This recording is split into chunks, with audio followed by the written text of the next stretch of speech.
د نړۍ تر ټولو عجیب قوانین او قواعد چې په ډیری هیوادونو کې جریان لري. السلام علیکم، ښه راغلاست پښتو میډیا انفو چینل ته په دې هیله چې روغ او جوړ اوسئ. نن بیا هم زه روحید الله ولیزاده تاسو سره د یو نوی معلوماتو په وړاندې کولو کې یم. تر ټولو عجیبه قوانین چې په ډیری هیوادونو کې جریان لري تاسو ته به ووایم. نو مخکې له ویډیو پیل کولو نه مهرباني وکړئ زموږ چینل در سره سبسکرایب کړئ او دغه د ډالۍ نشان هم در سره ووهئ ترڅو د نورو معلوماتو څخه برخمن شئ.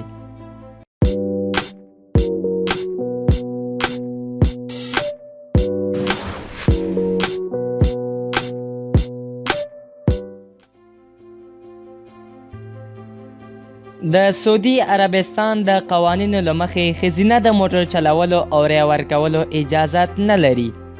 که څه هم موټر چلول هلته څه ناڅه رواج شوی ده مګر تر اوسه قانوني شوی نه دی.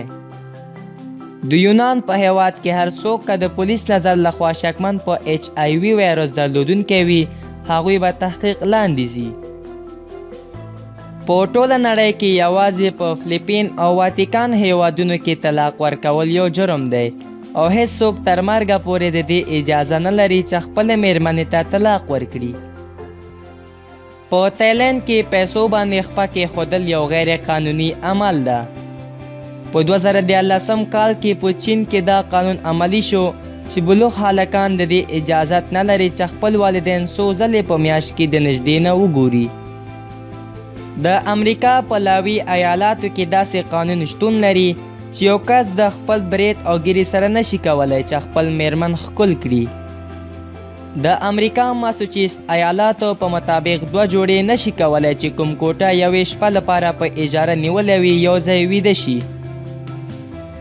د یونان هیواد قانون په اساس هر څوک که وغواړي چې واده وکړي باید د خپل واده نیټه په یوناني ژبه کې ورځپاڼو کې نشر کړي. په هانکان کې داسې قانون شتون لري که چیرې ښځینو پوهې شول چې د هغوی خاوندان فریبکاره دي هغوی ته اجازه ورکول کیږي چې خپل خاوند ووژني مګر دا کار باید په تش لاس وکړي. د نیویارک په ښار کې ارن وهل غیر قانوني ده. که څوک دا کار بدون د کوم قوي دلیل نه وکړي $350 جریمه کیږي. د سماوا په هیواد کې د خپلې میرمنې د زیږېدو نیټه هیرول یو جرم ګڼل کیږي. د استرالیا ویکتوریا ایالاتو کې تر هغه وخته پورې چې مسلکي برقي ونه اوسئ خپل د کور یو ګروپ تبدیلولو اجازه هم نه لرئ.